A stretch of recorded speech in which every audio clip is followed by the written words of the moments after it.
Okay, I believe it's going. It says it's going.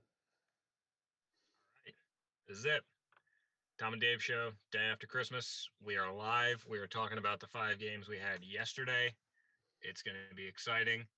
Uh, it is probably the greatest gift that will be given this season is an hour of us talking about basketball live on the internet. I agree. Dave, we started with a Heat game yesterday. We sure Do did. you want to start off giving some takes on your team? Yes.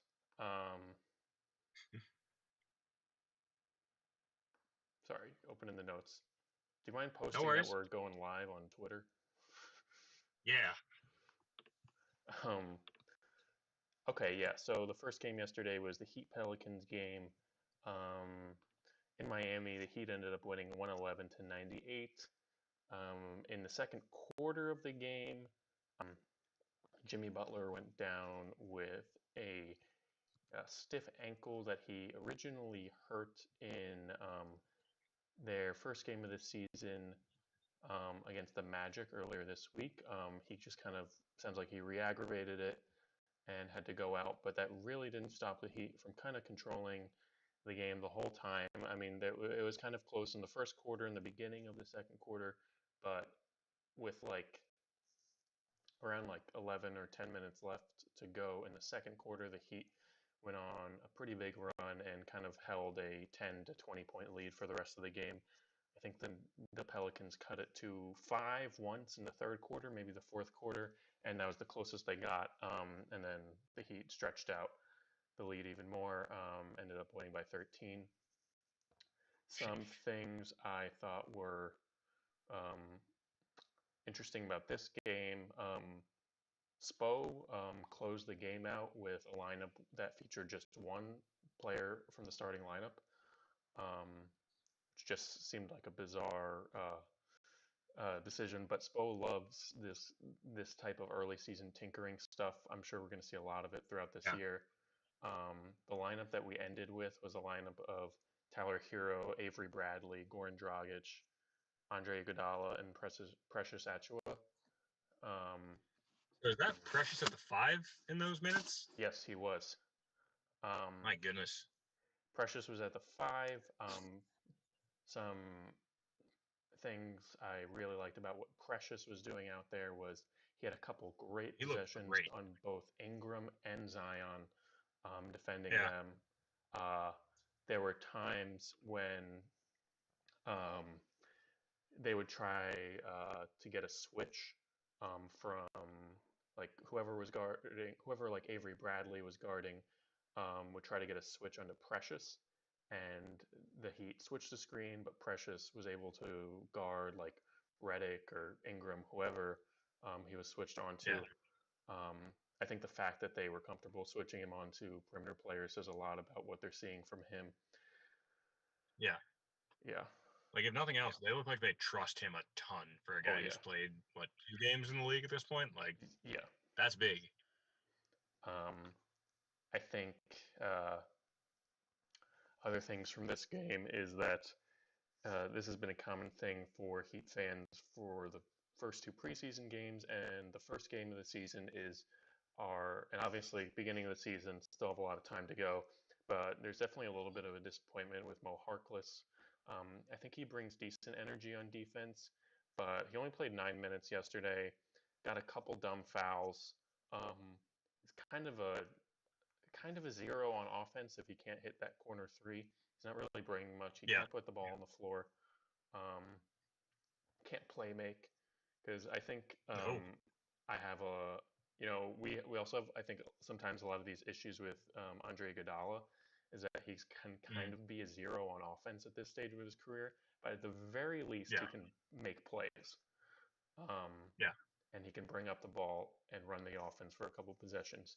Mo just I'm not sure what his place is on the What team. his offensive contribution is. Yeah, I think they wanted him to be this kind of Crowder replacement, or you're like kind of replacing Crowder in the aggregate between Precious, Harkless, and Bradley almost.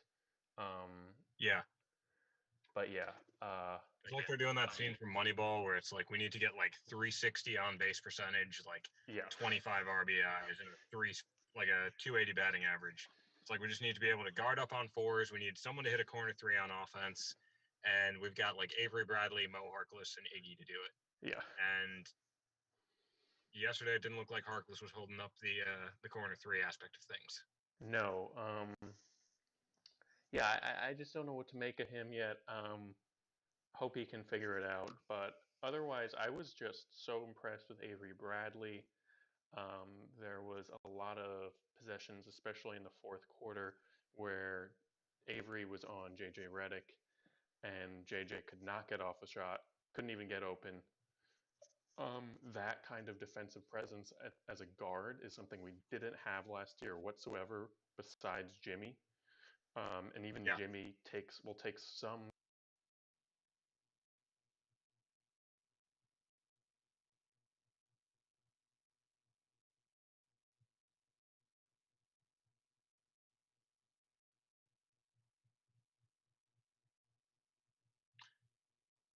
All right, everybody. We're having a little bit of a mic problem, but no, I think to talk a little bit about what Avery Bradley provides for the Heat, I was impressed as someone who's not a fan of this team. I think he kind of gives them the ability to guard down a bit in a way that they haven't had. Obviously, like the only real pure point guard that gets minutes on this team is Goran. And I mean, we've talked about his defensive shortcomings on this show.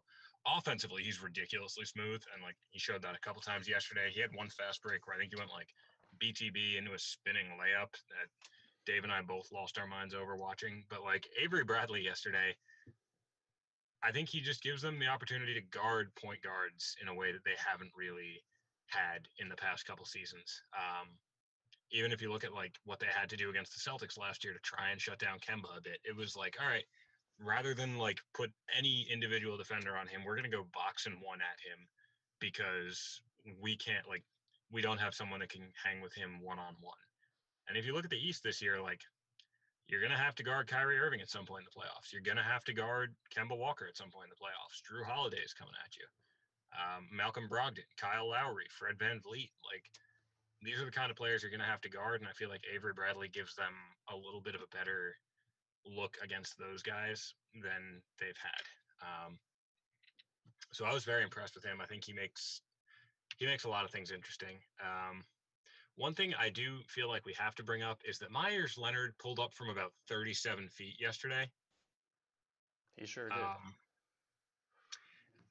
I'm not going to ask you to explain that because I don't think it would be fair to anyone to ask them to explain that.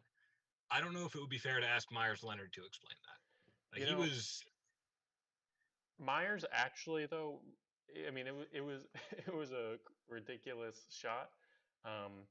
But genuinely, Myers probably had one of his better Heat games yesterday. He made three threes. We both remarked when we were watching the game yesterday that he actually had one really nice defensive possession on Zion. He did. Just because he's so big. I mean, I think it's interesting that he'd have had two games and they've played two different starting lineups. The first one was with Bam at the 5 and Harkless at the 4, and then this one was with Bam at the 4 and Leonard at the 5. And I think that shows that that's going to be our lineup when we're playing against teams that are big, like this Pelicans team, because we would get out rebounded like crazy with Steven Adams, by Steven Adams if we just had Bam and Harkless out there. But yeah, good points on Dragic. I think it makes me a little bit worried because I still think he is like really him and Jimmy are the only guys on this team who can just completely pick apart a defense. Yeah. And with Jimmy being out for half the game, I think that was very noticeable. That it's just like once Dragic came in, then the offense clicked. And like it seems like they want to get Harrow doing more of that, but he's just not there yet in terms of creating off the dribble in the way that Jimmy and Goran are right now. Yeah. Now, Tyler has had a rough first two games. I don't know what the number is, but I think in the first two games he's gotten blocked like 4 or 5 times, which is not good. But yeah, he's just got to ease into the primary ball handler role.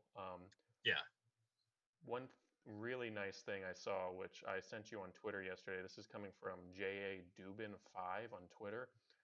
He pointed out these 3 plays in a row, and then if you watch the video of it, it's really something. It was the Heat ran this play literally 3 straight possessions. It was a Dragic double pick and roll with Robinson and Bam. Mm. First time down, both guys, both um, both defenders on the screen went with Duncan, and Bam got an open lob. Um, Second time, the weak side help defender went down, and Goran was able to kick to Iggy in the corner 3. And then the last time, the weak side didn't help, and then Goran was able to get an open layup.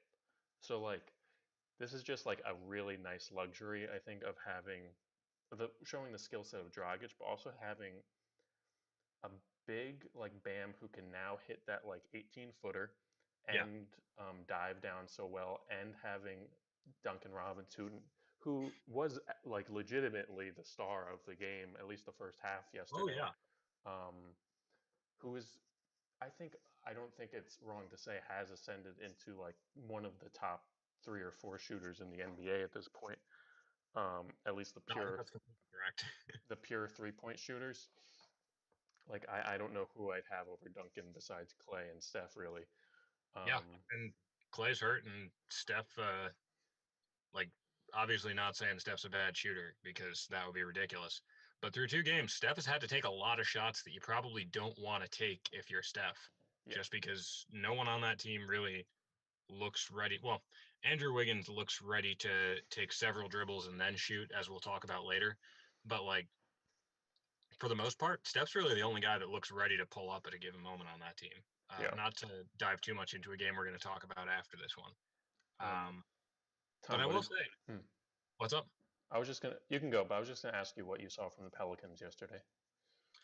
I think the interesting thing that I saw was it felt like Zion was almost better in those like half broken plays where it's like, oh, like we had a deflection and the ball found its way to Zion, and now he's got like a man on his right, man on his left, the basket's up here, and he just kind of weaves through and gets a layup out of those. Like I think they still don't really have much of a structured offense for him, if that makes sense. Hmm. Which is, I don't want to say worrying because like I don't know, Stan Van Gundy's had him for 2 games, so like it's going to take some time to figure out what works. But Yeah, it feels like a lot of the plays that they call for Zion just wind up being, yeah, you got it on the wing. You're either going to be stronger or faster than this guy, so figure out which one it is and get at him. Um, so yeah, I didn't. I'm still not loving what they're doing with Zion. Um, I did like, and we're going to talk about this with the second game as well, but I have this thing with Pelicans games at this point where I feel like every game Brandon Ingram knows, like, all right, nobody's here to see me, but they're gonna see me. And yeah, then he just winds up going off in games that, like, again, no one has tuned into to see him. And that's not at all a slight on Brandon Ingram because he's a fantastic basketball player. He's a really good scorer. I mean, Mhm. he was shooting the lights out at some points yesterday. Oh yeah, But like the NBA's like production machine is behind Zion. But then you tune in and it's like, oh wow, Brandon Ingram's like crossing over and hitting threes from the top of the key. Like this is insane. So I liked what I saw from Brandon Ingram. Eric Bledsoe just feels like we're just gonna keep doing this. Like it's gonna continue to be like, oh well, this team's gonna have to rely on Eric Bledsoe minutes. yeah, Um, yeah. you want to Bledsoe talk? and Lonzo, besides on the defensive end, Yeah, were pretty rough yesterday. Bledsoe shot 2 for 10, had 5 turnovers, um, one for sounds six like a from Bledsoe three. game. Um, What was Lonzo's stat line yesterday? You know? yeah, Lonzo went 2 for 8 from three, 6 assists, 2 steals, a block, 3 turnovers, 4 fouls. Um, actually mentioned in our little like notes we were talking about. There was a lot of times where Lonzo was actually, I think, doing a really nice job on Goran. He Yeah, was like getting really aggressive, like before Goran even reached the half court line, like pretty much guarding him full court. yeah, Um, and I do really like that intensity, but that's also like I think one of the reasons he had 4 fouls. Also, man, Lonzo and Bledsoe. I'd be surprised if this is the lineup that we see throughout the year. No, it feels like either Reddick or Hart is going to have to start on that team. Yeah, and Because you can't, like, yeah, you're going to have Steven Adams and Zion out there most nights. You can't have two non-shooters in the backcourt as well. yeah, Like, unless you want to go like weird 2020 version of the 1998 Spurs, you can, and that's not going to work. You're going to have to start probably Reddick, just because again, like the spacing of it's going to be all off. I think like also to be fair, like I feel like some of the Eric Bledsoe shooting 2 for 10. What was it, 2 for 10? You said from three? Yeah, 2 for 10 from three. Lonzo shooting 2 for 8. Like at some point, if you're Stan Van Gundy, you got to be telling them not to take them, right? yeah. I mean, Like we knew what Eric Bledsoe's 3-point shot looked like. We knew what Lonzo's looked like. yeah. Lonzo had that weird good year last year, and I Yeah, hope he can keep it up from last year. But I mean, it really is quite the outlier because as soon as they went down to the bubble, Lonzo kind of went back to earth being a bad 3-point shooter. yeah, And you do wonder how long JJ Redick's going to be a bench guy here because I mean, how yeah. many? I can't even think of guys similar to Reddick, these like 3-point specialists that come off the bench. I feel like that's kind of I mean, yeah, it feels like one of those things that like the league got wise to how valuable it was, and now all of those guys are starting. yeah. Duncan Like Robinson Duncan starts. Robinson 5 years ago would be the guy that comes off the bench and is incredibly valuable. Yeah. Danny Green made a living off that for a while. Kyle Korver made a living off that for a while. Joe Harris is a starter. Like, Yeah, Joe Harris just got a lot of money to do that. yeah. Like those guys start around the league now, and I don't know how long we're gonna be doing the Lonzo Bledsoe backcourt. And Um, like it gets worse when you take Ingram off the court. Like Reddick came in for a few possessions that Ingram was on the bench for, but it still looks clunky without BI, which is not a great sign yeah. because BI's whole game is basically I can go one-on-one ISO somebody and get a bucket. So like Yeah. I mean, schematically, they just don't look very good. you look at this, I mean, just the box score stuff here, and Yeah, I mean, Ingram and Williamson combined got to the line 26 times. that's good. That's really good. They're Yeah, they're doing everything right. Zion got 4 offensive rebounds. You know, they combined for 60 points. Um, it really does kind of fall on these role players who weren't able to do much. I mean, the only one who I think really had a decent game was Josh Hart. yeah, Adams does his normal thing. He got a lot of offensive rebounds. yeah, Um, but Josh Hart had a really nice game. He had 12 points, 9 rebounds off the bench, and honestly, just always kind of looks kind of steady. He's kind of yeah. like a, I don't know. I know he's like around the same age as like Lonzo and Ingram. I think he might be a couple years older, but like Yeah, he already feels like a kind of steady vet type of yeah. presence, even though he's like 24 or something. No, yeah, I like Josh Hart for this team.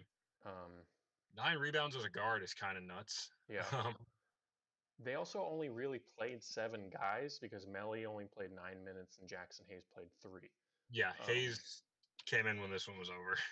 so you got to wonder, out of that next bunch, can any of those guys get some minutes? Is anyone injured on this team? Do you know? No, they're all coach's decision DNPs. I feel like the one you're gonna want to see more minutes from is probably Nikhil, but like Yeah, of the 7 guys that they played, 4 of them are guards. Like it's not like the backcourt is really where there's minutes to be had for this team. yeah.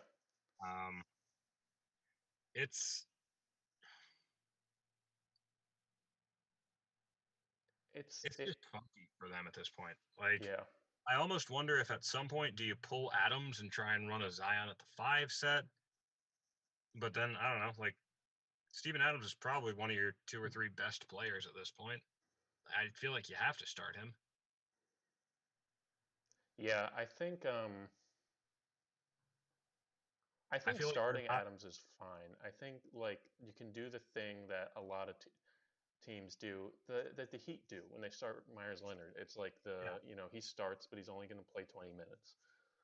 Yeah. Um, Like and yesterday, Adams started. He played 32. Zion had 38. Ingram played 37. So like, he's not the kind of guy that you're going to be running 40 minutes out there yeah, because he's too big for that. Like, he's not that kind of player. Doesn't run that many minutes. But I don't know. I just feel like the Pelicans look like a not final version of themselves, yeah, which is like yeah, not the worst thing in the world. Like, Ingram just got off his or just signed his extension. Zion's in his second year. Like, they're not going to be fully functioning yet, but the shortcomings on this team are pretty clear. yeah. Um, I'm just you looking. want to jump to Bucks Warriors, or we got more here?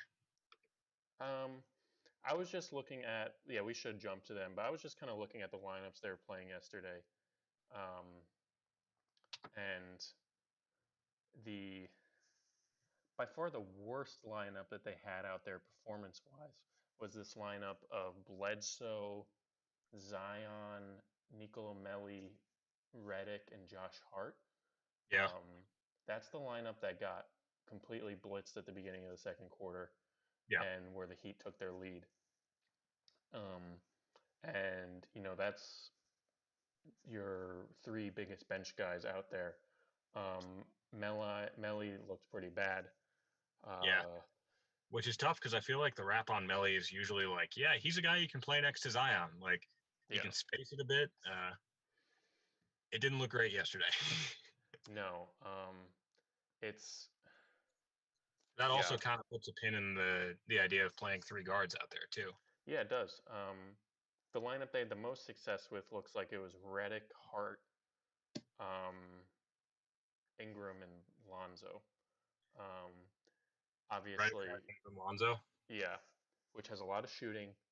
Um, I mean, the nice thing about these Pelicans lineups, I think, or what they're going to have to figure out, they're going to have to figure out the times where they just have like just the one of Ingram or the one of Zion in to kind of Yeah, steady things out. yeah. Because a lot of the time they're playing together yesterday, and yeah, I don't know. They Um, look better together than I think we give them credit for. But mhm. like, I think Ingram, when we look back at this team in the offseason, like, Ingram is going to be all over their top lineups. Oh yeah, So if we want to jump to Bucks Warriors, like, I don't think Bucks Warriors really demands that much discussion. Um, and that's not trying to be mean to anybody. It just wasn't that close of a game.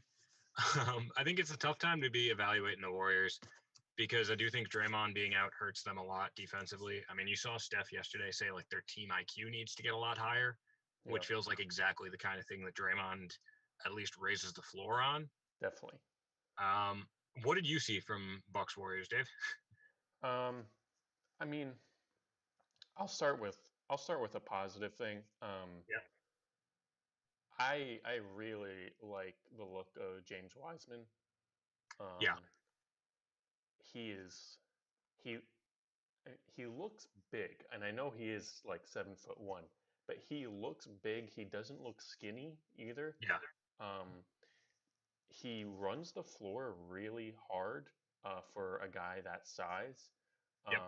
And for, there's a lot of stuff right now about how these rookies didn't get the conditioning they needed because of, they got drafted, what, 3 weeks ago? Yeah. So, which makes sense. And I was just like when you're comparing, like, I love what I see from Precious out there in the Heat, but I see him get winded a lot, and I definitely think Yeah. this is a issue of like he hasn't played in a long time. He's still getting back into basketball shape, really. Wiseman, and I've seen that for other rookies too. You see it. I saw it with Edwards. You see it with Lamelo. A lot of these guys getting tired out there. Wiseman, I feel like has so much energy and can do so many different things on offense. Yeah. On top of being like the type of frame that is perfect for to be like developing into like a elite defender. Oh yeah. Like, I think even I don't know, Wiseman has kind of that thing that DeAndre Ayton has Hmm. that like Jaren Jackson I don't think has, where like you look at him on the court and it's like, okay, yeah, like he's standing across from a Brooke Lopez and like looks like his equal. Like Yeah. you can stand up there next to like a Steven Adams, and it's like, all right, yeah, he can match up with this guy. But I almost wonder if that's also kind of a side effect, Wiseman being so well conditioned, if that's a side effect of him leaving Memphis in like January and just going straight to draft prep. Because That's I mean, true. I mentioned this to you yesterday. Like Mitchell Robinson did that on the Knicks, and Mm. like he left. I think it was Western Kentucky, or like decommitted, didn't play in college at all, went full draft prep, and then was ready to get minutes day one. So Mm. like, I wonder if that sort of the added emphasis on conditioning you get doing that might be part of it. It's also kind of surprising because I might be wrong here, but isn't Wiseman coming off of a COVID Yeah. quarantine? Yeah. I don't know if that was ever like officially reported or if that was just there are multiple Warriors in quarantine. Yeah, and I don't think we know really whether he had it or like was positive with symptoms or without symptoms or was just exposed. Um, Either way, but yeah, still, impressive for someone so young to be so adjusted already. yeah. One thing I did want to touch on for the Bucks was I felt like they were creating a lot off the wings. Specifically early on, it was Drew Holiday getting like really deep in towards the Mm. baseline, and then basically just backing down Steph for a couple dribbles, and then either looking to make a move on the basket or looking to pass it off to the opposite side of the court, which was pretty effective. They started doing it with Middleton later in the game too. Um, but like they ran it on consecutive possessions a couple times yesterday, and there was one where he full on posted Steph up, one where he turns, drives along the baseline, passes it back out to the top of the key. Dante hit a three. Like it looked very good. It looked like a really cool way to kind of isolate the players on the Warriors that might not have that basketball IQ Steph talked about. Mm. Um, I think Drew's also going to be kind of an interesting player. Like when you get in those possessions of, okay, well, they formed the wall on Giannis, and now there's 11 seconds left in the shot clock. We got to reset our offense. Yeah. Because I think Drew, if you do kind of do that, oh, kick it to Drew in the corner. He's not just somebody that's going to take two dribbles and heave. Like he can kind of create something out of there. So I think that's an added move for them. Do we want to talk about Andrew Wiggins? Yeah, we might as well bring it up. He So looked bad. I didn't catch as much of this game as I would have liked. So you can go for it. So I think the biggest issue with Andrew Wiggins, well, Wiggins is probably their second ball handler on this team right now, which I don't personally love for them. I get that that was not the plan originally, but this is where we're at now. Um, he's their second ball handler right now. When Steph is out, he's their primary ball handler, or either him or Jordan Poole. But it was a lot of him yesterday, coming off screens, trying to get to the basket. It just doesn't look good. Um, I I don't know where you go from here. Like you have Wiggins for now. You're stuck with him. You're gonna have to try and make something work. But like this team looks like they're gonna struggle a lot when Steph is off the court. They're struggling when Steph's on the court, frankly. But I don't know. Wiggins, sorry to bring it back to him, didn't look great yesterday. He was 6 of 18 from the field, 0 for 4 from three. Um, And I mean, I feel like when he got traded to Golden mm, State, we had that discussion of like, oh well, maybe they'll get something more out of him because he won't be asked to do that much like he was in Minnesota. Like he had to be such a big part of the offense for the Timberwolves, and in Golden State he'll be able to just play second fiddle to Steph. And now here we are, and it's Wiggins either playing second fiddle to Steph or straight up leading a bench unit, and it yeah, doesn't look great. Like it feels like for as much as we talk about what Wiggins is asked to do with operating an offense, it ultimately comes down to just what he likes to do, which hmm is a lot of one-on-one ball that doesn't wind up looking great. yeah. I mean, I feel like it's definitely getting to the point where I don't think Wiggins is um, really any different of a player than he was a couple years ago. And I think we Yeah, just kind of have to accept that, he is just kind of this black hole offensive player um, the good news is who, he's a fantastic defensive player. I mean, that's what's I think even more frustrating about him is it doesn't really make sense that he should be so bad on defense too. No, Like the defense thing can only really be an effort thing because like it's not like he's Isaiah Thomas out there and he's 5'11 and there's only so much he can do. Like Yeah, he's tall, by he's all long. like he's 6'8", long, athletic. Like he should be a better defender than he is, but he's historically bad. I'm pretty sure. Yeah. No, I was reading this. I forget who it was. But You there was sent it to this. me. That's what I'm thinking of. Hmm? The didn't you send this to me on Twitter? I might Or have. But might there have been a was. Facebook message. Yeah, I might have sent it to you. But I was reading this article. That I think was from 2017. Yeah. And it was about how uh, Wiggins. This is a couple years ago. This is when he was still in the Timberwolves, but this was probably like year 4 at that point. How Wiggins is just overall one of like just like the worst players in terms of like if you this was early like a little bit earlier in the advanced metric stuff Yeah. and people this article is just saying like if you look at a lot of these like more advanced metrics he's literally one of the 5 worst players in the NBA who gets a lot of minutes Yeah. and a lot of that is definitely on defense they target him but on offense he he still I think is taking too many twos he his Yeah. Shot selection is not good. shot selection is just. I mean, you'd think that maybe this motion offense that the Warriors have, that Steve Kerr's run so well for the last couple of years, could kind of utilize Wiggins a little bit better. But I don't really think it's a thing you can really blame on Kerr because I think it's just because they don't have another creator really. So like Yeah. Wiggins has to create. And Like if we want to be fair to the Warriors, for as bad as they looked yesterday, 2 of their 3 best players were out. yeah, Like I think, and we've talked about this on previous episodes, like players who make certain problems not mean as much.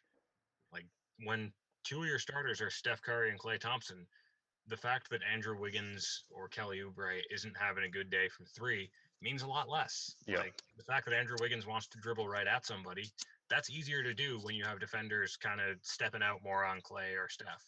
yeah. So like he's not in a good situation right now, and that doesn't mean that he's necessarily going to be an all-star when if he ever winds up playing on the Warriors with Klay, but it's not like he's really in the best spot to do that. Yeah, and it's tough because like what are you supposed to ask him to do? Because you can't tell him to just sit in the corner and shoot corner threes because he's not going to No, make a lot of them. no, And then so it kind of makes sense that a lot of coaches get stuck in this position with him because they're like, "You're so athletic. Just just drive to the hoop figure it and out. just drive to the hoop and Yeah, get some contact." I mean, yesterday Wiggins drew no free throws. It's because that's concerning. every time you watch him drive to the hoop, he stops early Yeah, and and he wants to wants take like a 10-footer. take a 10 footer or like he stops, then he kind of goes into a post up and then like takes a fadeaway turn around like 15 footer. And, Yeah, it's got to be frustrating. oh yeah, Oubre probably just had one of like the worst games he'll have all year. So, yeah, you know, not much to talk about there, except he also did have a couple possessions that were just real eyebrow raisers of like, I mean, there was one that was going viral on Twitter that was like, Oubre goes and attacks the rim when there are 3 defenders around him and like oh yeah, multiple people are open out on the perimeter and he misses the shot and it doesn't even hit the rim or anything. yep. Um, and yeah, I don't know what positives to say about this besides Wiseman and Wiseman is the positive. Brad Wanamaker actually looked okay up there. It's it's a dark day when the 2 of us are saying, yeah, Brad Wanamaker was actually one of the pluses in this game. I feel like we don't have a ton to say about the Bucks, but like it's also not the easiest to really say a ton when a really good team thumps a pretty bad team. Like that's Yeah, what they should. I think Wiseman looks really good. That's probably the only player on the Warriors that we should be like fully evaluating right now. Because if he can yeah, look good right now, if they get Steph and Clay back in any fashion close to what they once were, Yeah. he's going to look really good with that amount of space that they're going to create. If you got nothing left on this one, I feel like we can bump over to Boston versus Brooklyn. Yeah, let's do that. All right, now you're going to have to take the lead on this one because this game came on right as I had to move into the kitchen and help with dinner. Yeah. So, what did you see from Boston versus Brooklyn? So this was a really a tale of two halves kind of game. Okay.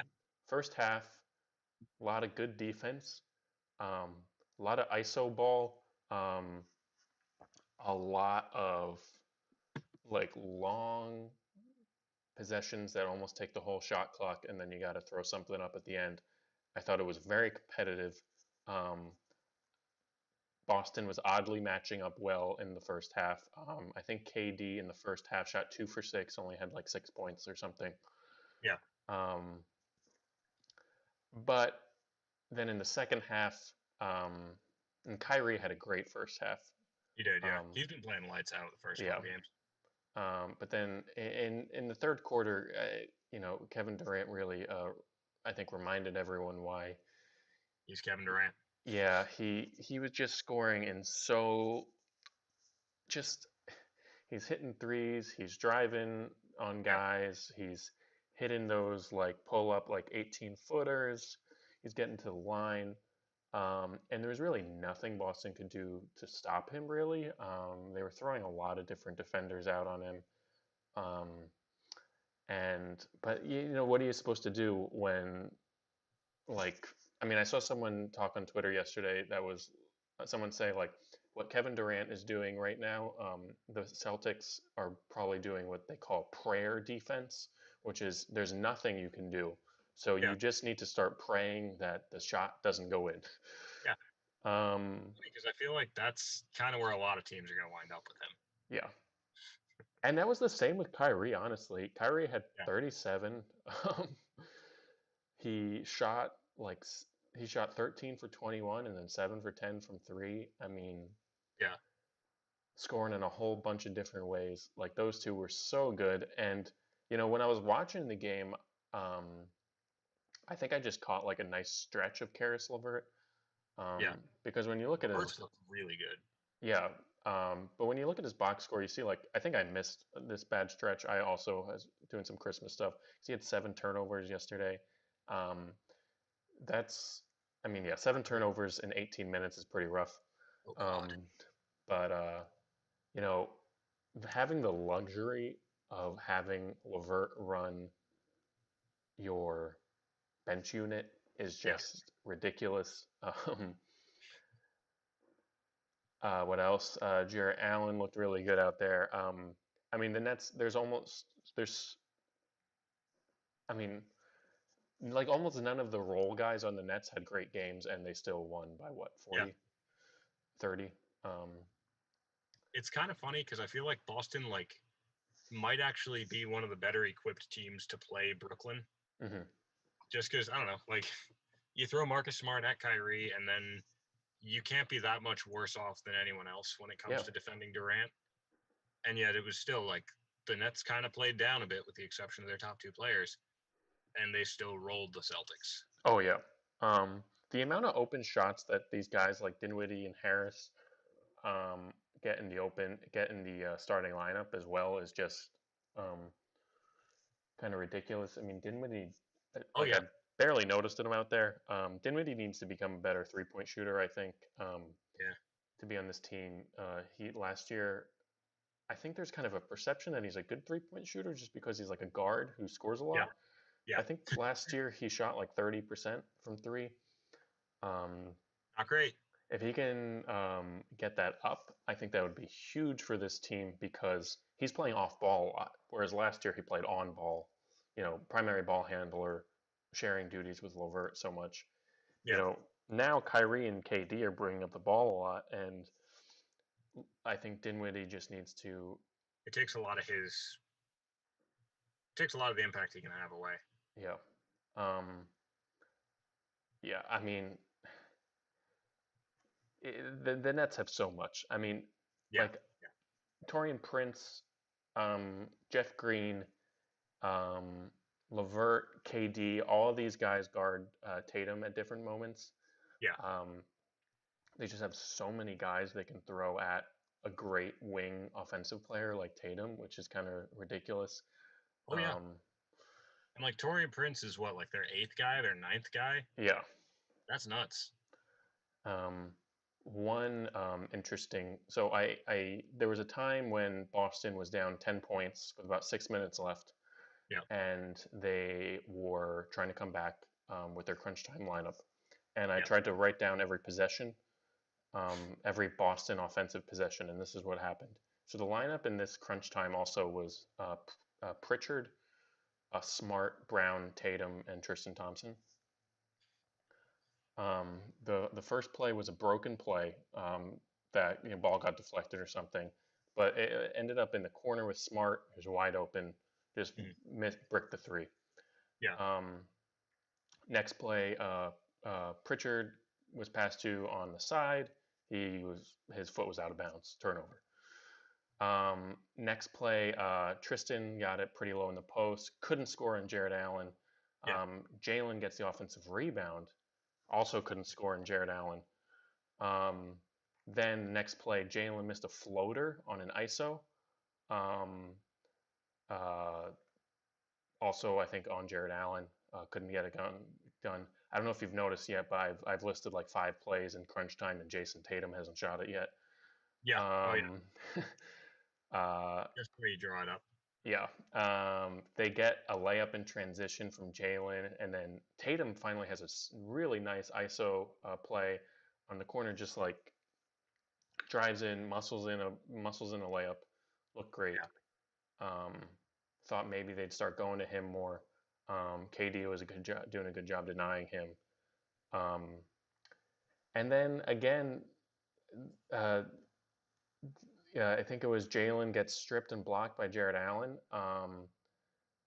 And then he bricked a three. Jalen had an awful last 5 minutes.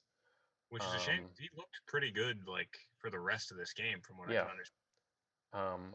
But I think what we're seeing here is something we also saw in the playoffs last year, which is this situation where Jason Tatum is not taking a lot of these shots for some reason.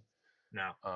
And I tweeted this yesterday, where I think the ball movement that Boston has really developed so nicely in this Brad Stevens system, like post their big three, because they've kind of been playing, I think, a similar system for a while now, but this ball movement and kind of this like four out, have someone who can rebound in the middle.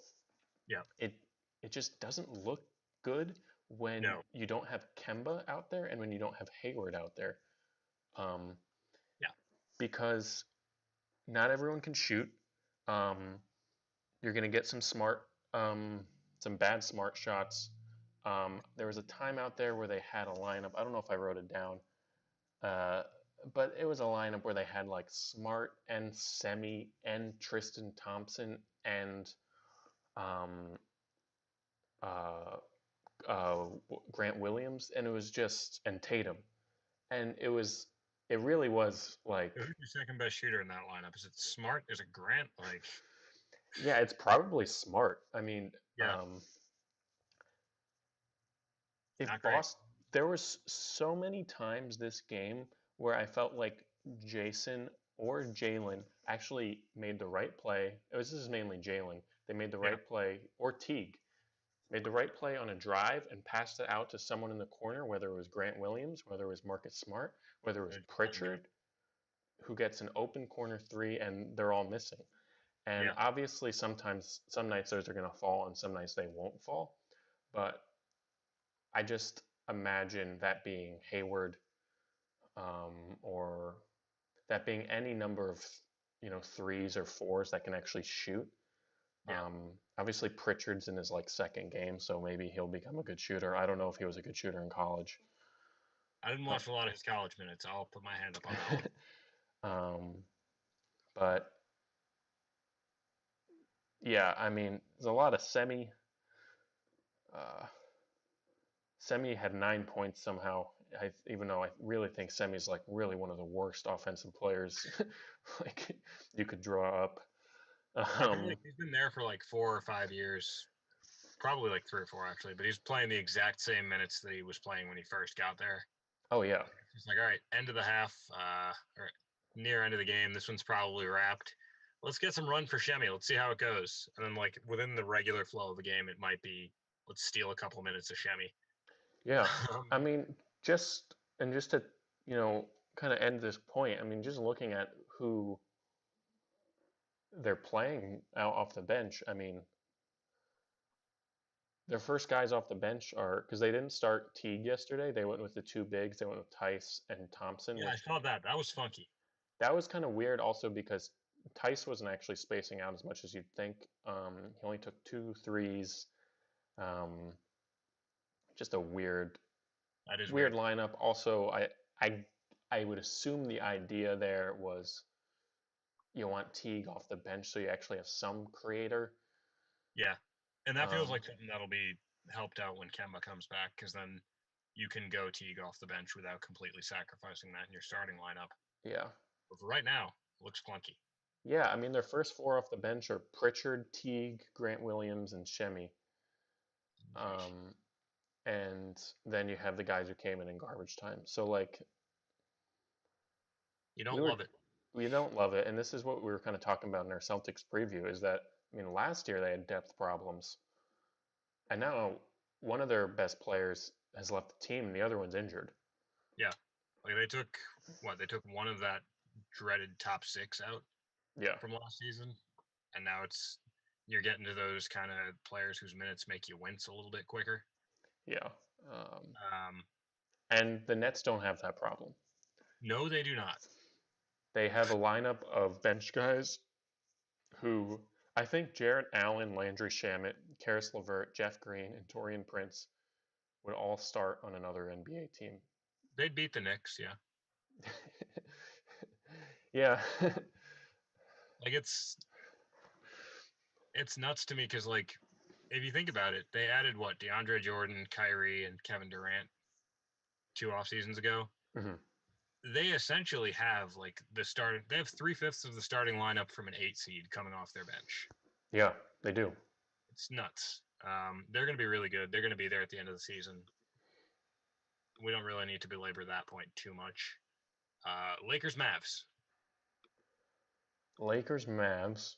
Um, This was the NBA wants to elevate Luka Doncic by putting him in a big game against LeBron game, and LeBron did not seem to have any interest in being part of this coronation. no. Yeah, they were really selling this passing of the torch moment. He was holding on to it. Yeah. Uh, um, yeah, I mean, this is look, I don't want to spend forever talking about the Lakers. yeah, because they're another one we've done quite a bit of time on.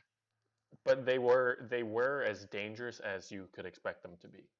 Yeah, They didn't sniff 138 points, or no, I think they scored around this point total only once last year. And the fact that they're doing it in their second game with this like new roster where like 60% of the players are new, yep. kind of It's scary. ridiculous. I mean, this is a great example of one of those games where, you know, I mean, I was gonna say LeBron and AD kind of take it a little easy, and Schroeder and Harold can have good games, but they didn't even take it that easy. No, yeah, like they got 30 minutes of run out there. You know, Um, no, it was the Lakers looked scary. Like it's bad when they're going post ups with Trez down the stretch and it's working. yeah, Um, I feel like we kind of have a lot of known commodities on the Lakers right now. With the Mavericks, I left this a little bit lower on them, especially after that game against the Suns too. Like it just seems like it's gonna take some figuring out there. Like they had a few minutes there where it was like Dwight Powell and Maxi Kleba both on the court at the same time. hmm Looked very bad. Which is another one that you look at and you're like, oh yeah, their skill sets would kind of complement each other, right? They don't. Or they yeah, didn't in the minutes they played together. Kleba didn't look great. I think we kind of have it in our notes here. Like their offense looks similar to last year. It's a lot of Luka will drive, the defense will collapse, and then there's a kick out pass coming, which I think first off is probably like just a harder system to run when you're going against the Lakers, who are Mm. so good rotating. Yeah. And we're going to talk about that defensive rotation stuff a little bit more when we get to the Nuggets. But the Lakers are just a really disciplined defensive team.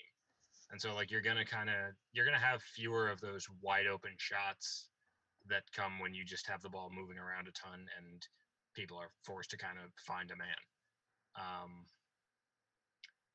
I think Jay Rich and Finney Smith is not the biggest or not the best like spacing lineup to put around Luka for that system. Jay Rich, you talked about him. He's more of a slasher, and like that's kind of a funky fit. Yeah, Jay Rich is like I mean, he's living off the He's living off of 1 year shooting 38% from Yep. three, and it's funny how this always happens in the league where you have a guy like Richardson, who I really like, Yeah. but so this is no slander on Josh. This is more on the media perception of him, Yeah. who they were also oddly giving a lot of time to. There was a few times where they were like, this is the Josh Richardson story, which felt like them trying to like develop side characters for Luca or something like that. It was very bizarre. You know we're going to be playing a lot of Luka games. Yeah. um, but this happens a lot where guys have like 2 good years shooting and then they haven't been good since, but the reputation is still that they're good. Yeah.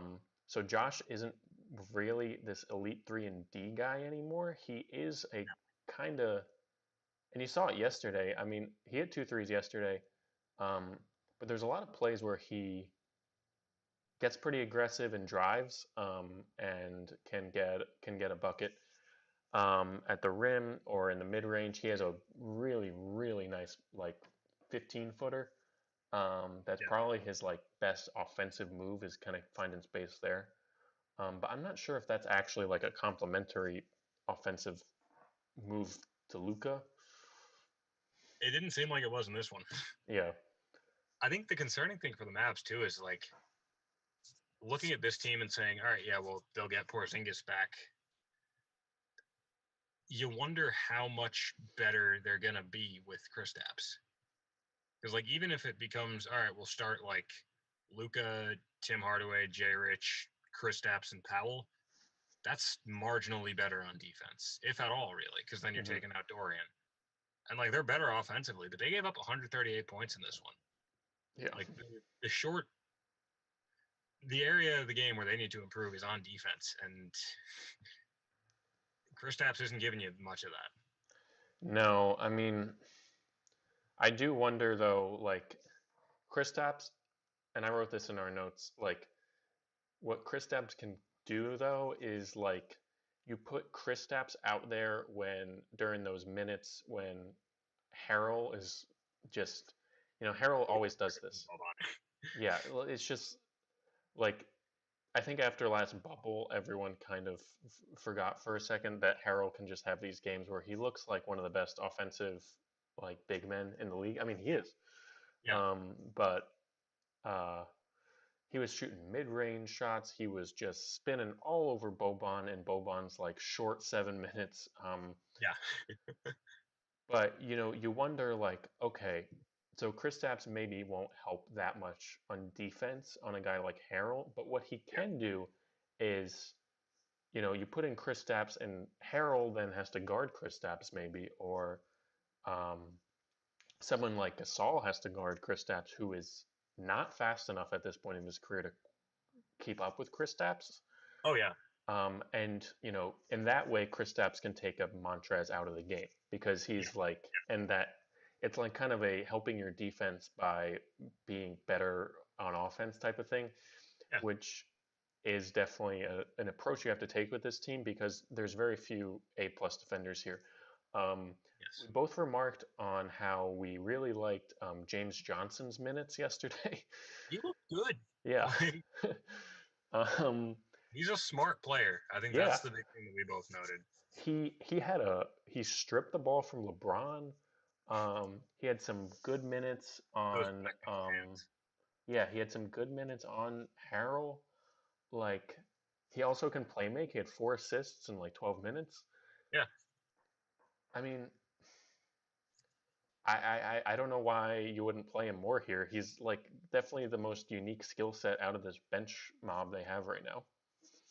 Yeah, I mean, Boban's biggest skill is just being 7 foot whatever. Yeah. Um, no, like you've said it a few times, like there's a place for James Johnson in the NBA, or there should be. Yeah. Also, I mean, like, I don't know if I'm just scarred from when I saw him last year against the Heat when he was on the Magic, but I think Wes Iwundu could play a little bit more for this Mavs team. He's a very solid perimeter defender and just like Yeah. one of those cliche winning the 50-50 battles, winning Yep. plays kind of guy.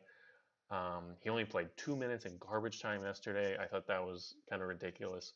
They play a lot of these offense first guys in off their bench, Trey like Burke, Burke James and Brunson. Brunson and Who you know, Brunson I liked in that game against the Suns, but he didn't have it today or yesterday. yeah, Brunson I feel like does have can occasionally create in a nice way off the bench for them, but Yeah, I do wonder if him and I mean, do you think him and Burke are kind of redundant? I do. Yeah, And I think Burke is ultimately the better of the two with that skill set.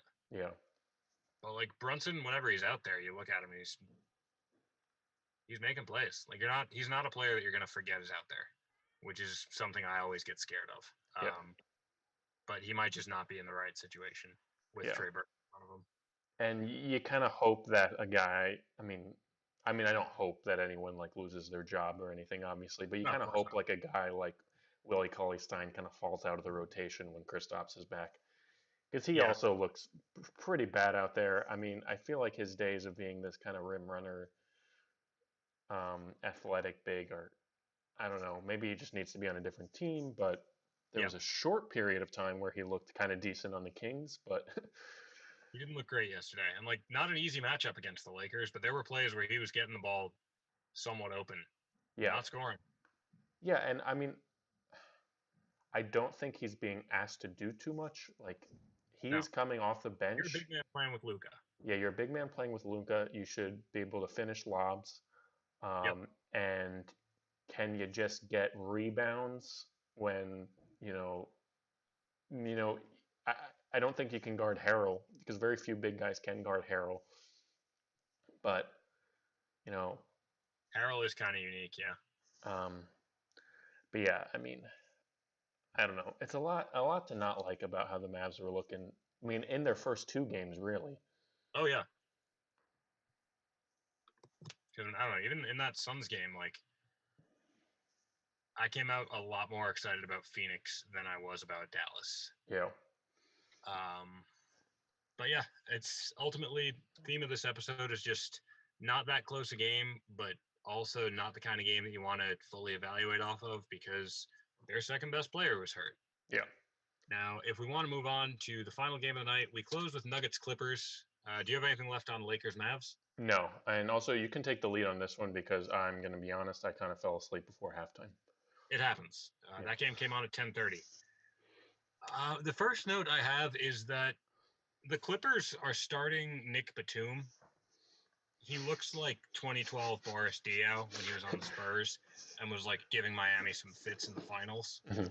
Um, but it's working. That's like the scarier part of all this is that like they're starting they're starting Nick Batum. That's not even me doing a bit. I legitimately was just looking at our notes and saw the name Boris Diaw and I was like, ah, yeah, fifth starter on the Clippers. But they're starting Nick Batum and it's working. Like he's a good spot up 3-point shooter.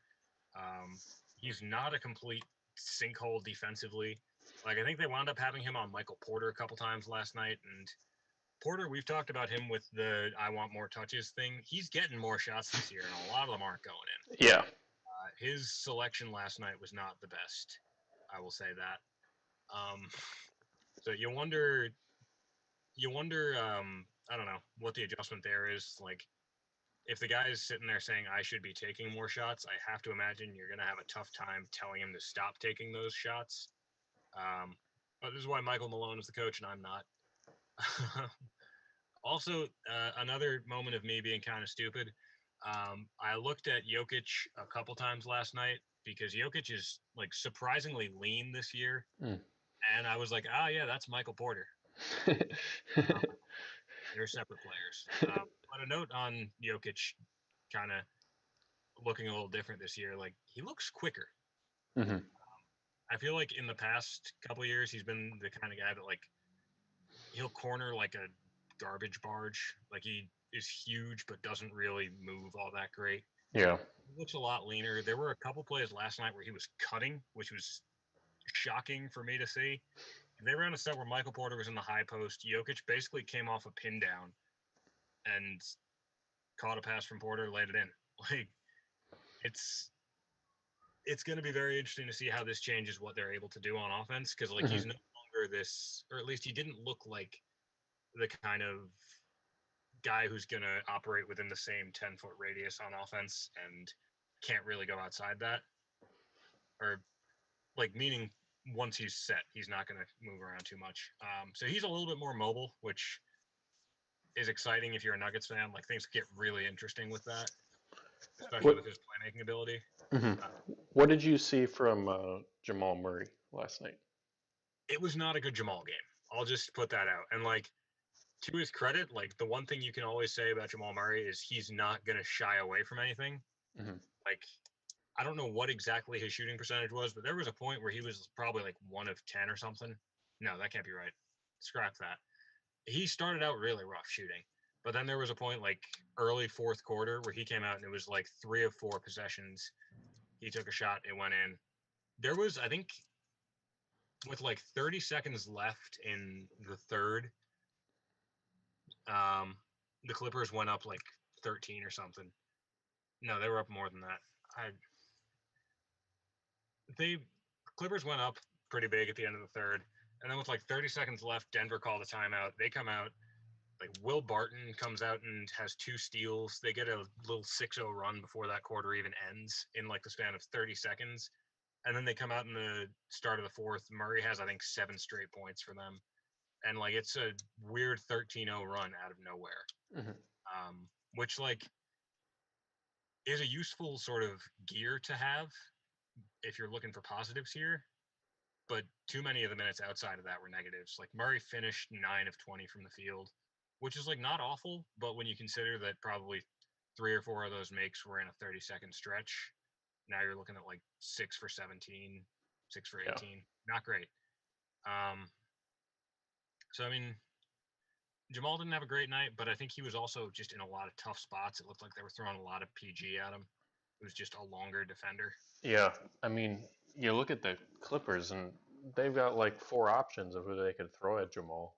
Yes. Like just in the starting lineup. Oh yeah.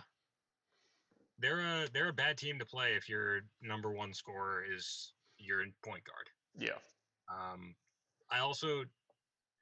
I didn't love what I was seeing from Gary Harris. Like he looks a lot less mobile than he did a couple years ago. I think, and a lot of that is injuries, which is unfortunate, especially because I mean, thankfully he got his extension, like he's getting paid. But in terms of this team looking like a contender in the West, Harris didn't look like he has the same kind of gas that he had just a couple of years ago. Harris is a weird guy. He had in 2017, 2018, he played 67 games. He shot 48, 40, 83, nearly 18 points a game, 3 boards, 3 assists. He's a great defender. Yeah. And since then, his offensive game has just gotten worse efficiency-wise, shot selection-wise. His 3-point shot looks lost. I'm not really, it's probably partly due to injury, I'm sure. A lot of it's injury, yeah.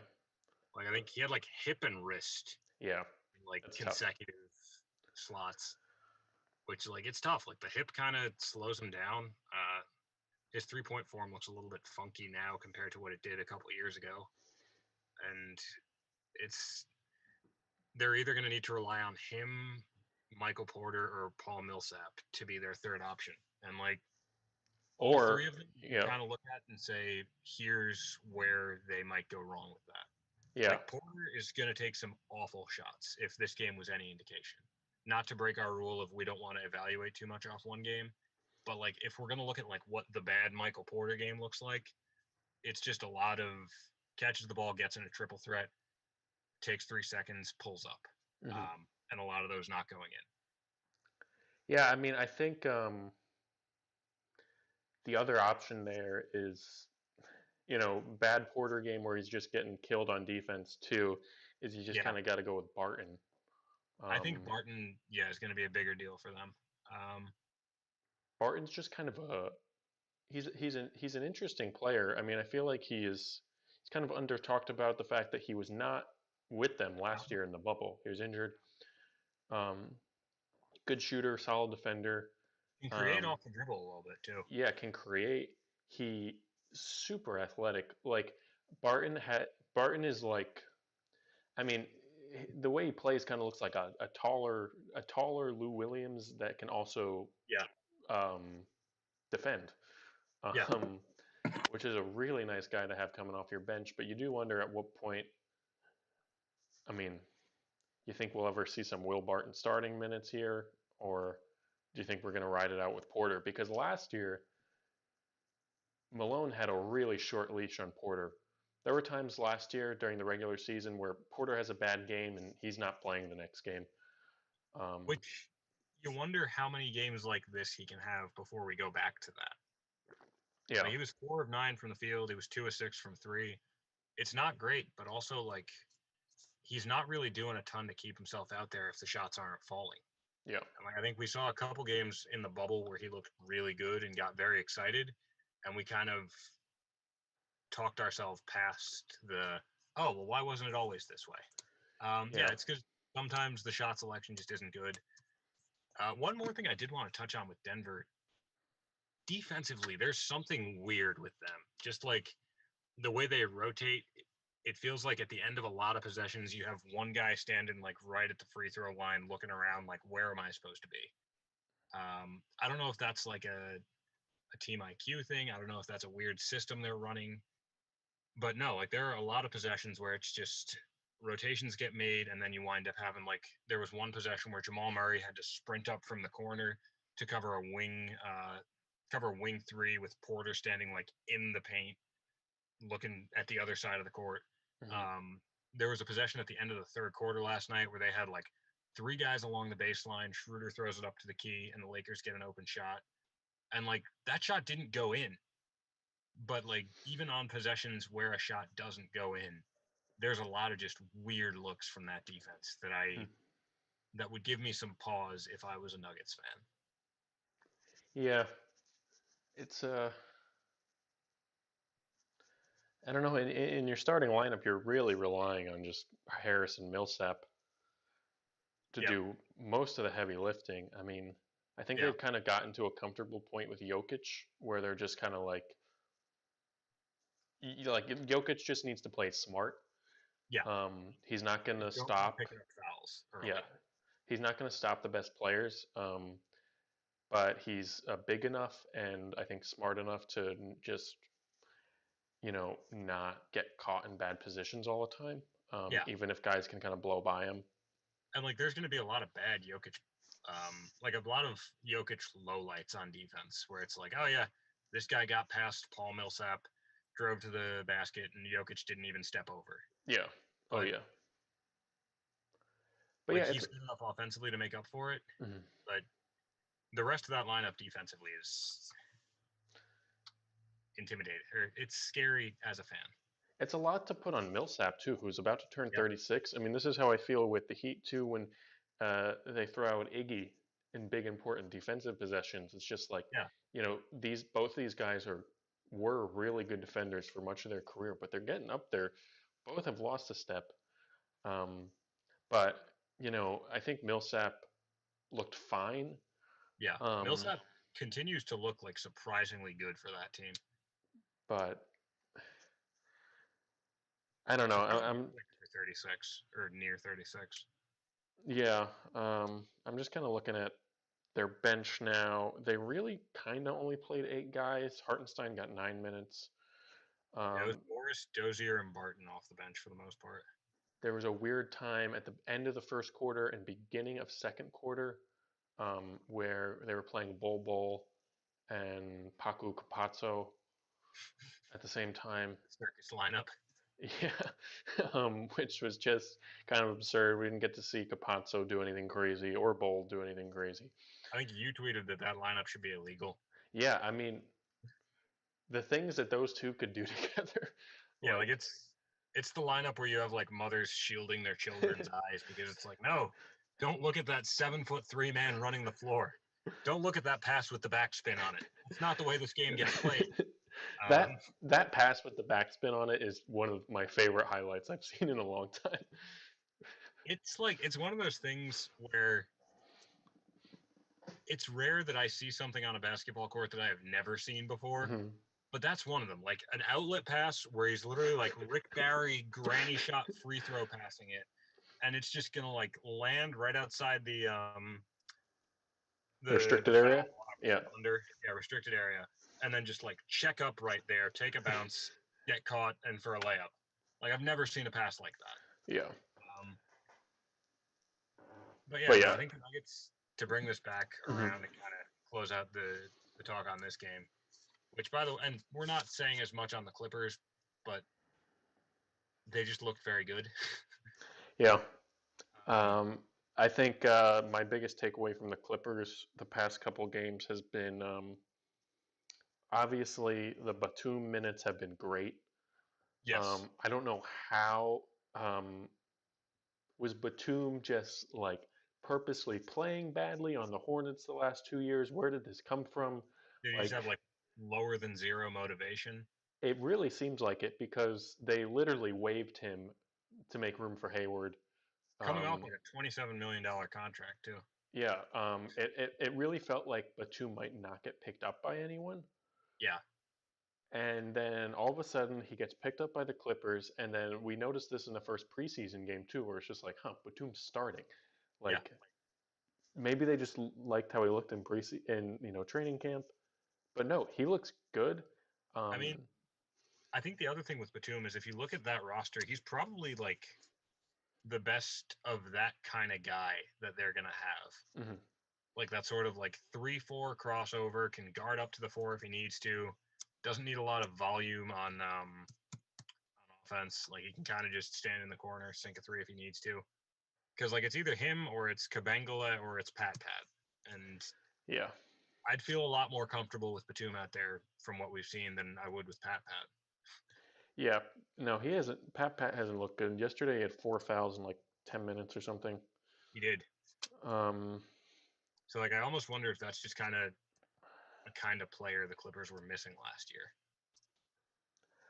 I think another kind of ridiculous thing about this Clippers team is the 7 guys who played the most minutes yesterday. Every single one of them hit at least 2 threes. I actually really like what Kennard gives them. Yeah. I mean, I think we're all probably a little guilty of having not watched Luke Kennard on the Pistons in the last couple of years. I'm not a night in, night out Pistons fan. But I didn't know Kennard had this playmaking ability to him. Yeah. He's a lot better off the dribble than I thought. Yeah, there were so many times in this game and in the opener against the Lakers where Kennard just they set the screen for Kennard and he drives in and he just always is making the right pass. I was expecting him to be like Joe Harrisy for them. Yeah. And he's better than that. Or well, he's different than that. Yeah. Like, he's got the ball in his hands a lot more and it doesn't look like a bad thing. No, not at all. I mean, this is I don't know what starting lineup I'd pick over this Clippers starting lineup if Batum stays this good. Yeah. No, it's a very good 5. Because like for as good as Trez looked yesterday, Ibaka's probably someone you'd want out there over him in big minutes. Yeah, I mean Ibaka's not going to get played off on defense. Like no, yeah, like he can anchor you in a playoff series. He did it for the Raptors. Yeah, and then yeah, I mean I don't know how much else I have on this. I mean No, yeah, we know how good the Clippers are. Yeah. They shot 55% from the field. 50% from three. Yeah. They were 19 of 38. Like that's. I mean, from what you were seeing, were any of those like tough shots you're surprised go in, or are they just getting a lot of open shots? They were getting a lot of really good looks, like, which is probably just a side effect of it still being early in the season and like Denver defensively not having it. But I don't know, like I shouldn't be able to look at their defensive rotations and be like, oh, this is not good. Yeah. But I was. So that about closes it out for us. Thanks everybody for coming by. We'll be back later in the week. Got a couple things in the work, couple irons in the fire. And yeah, that'll do it for a pretty fun slate of Christmas games. I think Trey and Ja are playing right now, so we're probably gonna both sign off and go watch that. Any other games you want to highlight that are happening this weekend? I'm gonna get up the schedule right now.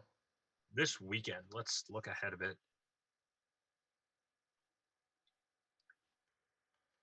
But yeah, Trey and Ja started about a half hour ago. 2017 Grizzlies right now for all of you paying attention at home. I mean, James Harden comes back to the league tonight. He might just punch someone in the face on the court. I don't know. Like if he threw a ball at one of his teammates yesterday, there's only so much more dramatic he can get. I mean, yeah, I think that's something to watch. Rockets Blazers tonight. I think maybe as I'm going to bed, I'll watch a little bit of the Suns Kings game. Kings looked a little friskier than I was expecting, especially against Denver. Oh, Mavs Clippers tomorrow at 3:30. I'm watching the hell out of that. Ooh, is that a national TV game? No, it looks like it's NBA TV. Oh, come on. Which is nuts. It might also just be an ABC game. I'm looking on the ESPN app, and they usually don't include networks for games that aren't on their network. Right. So, yeah, but that's probably the big one. Celtics Pacers tomorrow at 8 p.m. is going to be good. Those are the two I'm looking at. Yeah, no, those look good. Cavs Pistons for some real Rust Belt ball. Oof. I mean, I'll probably try to take a look at. I mean, I might watch a little bit of this Wizards Magic game tomorrow, just because I haven't watched this Wizards team yet. Yeah, those are two teams that are going to like be involved in the later part of this season that I don't have much on yet. Yeah, I think Magic. I mean, Magic won opening night against the Heat. They always do this. The classic weird Magic Heat game. Yeah. No, I'm serious. In the last 5 years, the Heat and Magic have played their opener against each other 3 times. Yep. Magic 3-0. It's just a weird. The Magic are funky. Yeah, it's just a bad matchup. Vucevic just kind of kills the Heat every year. He seems like he's destined to be that like best player on a 8 seed that matches up badly with some teams. Yeah. Before we go, any other random things you've seen this week? Yeah, my closing observation will be that I was looking at Isaiah Hartenstein last night, and I'm used to a Plumlee brother, the blonde one specifically, being the Nuggets backup center. Except last night I saw Isaiah Hartenstein, and my first thought was, that's Myers Leonard. It's not Myers Leonard. Myers Leonard's still on the Heat, but he kind of looks like if a Plumlee got like the Myers Leonard gene through some sort of Wolverine Weapon X treatment thing. Dave, you said he looked like a Hernan Gomez brother? Yes. I think there's 2 of them, right? There's Juancho and Willie. Juancho and Willie, right? Yeah. I think Willie was a Knick, right? Willie was a Knick, and look, he was like second team all rookie at one point. Like, I want to say, are they both in the league? Promising Knicks big men that never panned out. At least not for the Knicks. Juancho is on the Timberwolves. Now, isn't he? One of them's a Hornet. I think Willie's a Hornet, and Juancho is on the Timberwolves. Let's see. Yes. Juancho is a Timberwolf. But yes, when I saw Isaiah Hartenstein, I thought it was Juan Hernan Gomez. Juancho also kind of looks like dehydrated Nikola Pekovic a little bit. Oh, he kind of does. Like if we just kind of like basically like if we California raisined Nikola Pekovic, he's Juancho Hernan Gomez. I see it. And we'll leave you with that thought, everyone. Yes. Yeah, stay tuned this week. We'll have a couple good things coming out this week. And then probably just a weekly roundup of the games next weekend or early next week or something like that. Sounds good. I'm looking forward to it. All right. Thank you, everyone, for watching. Hope everyone has a good next couple days. Good New Year.